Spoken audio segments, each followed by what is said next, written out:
Africa থেকে সবার আগে বিশ্বকাপ নিশ্চিত করলো মরক্কো। প্রিয় দর্শক, আসসালামু আলাইকুম। চলছে 2026 বিশ্বকাপের বাছাই পর্ব। টুর্নামেন্টের আর এক বছরও বাকি নেই, অথচ গতকাল পর্যন্ত আফ্রিকা থেকে টুর্নামেন্টটিতে নিশ্চিত ছিল না কোনো দল।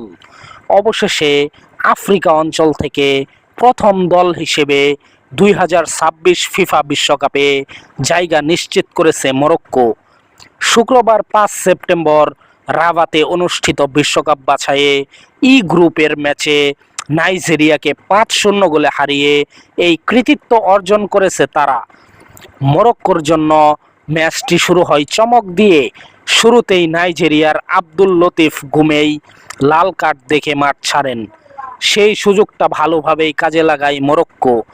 প্রথমার্ধেই দুটি গোল করেন দেশটির ফুটবলার ইসমাইল সাইবারি।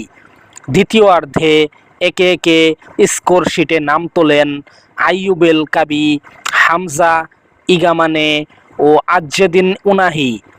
এই জয়ের ফলে 18 পয়েন্ট নিয়ে গ্রুপের শীর্ষে রয়েছে মরক্কো।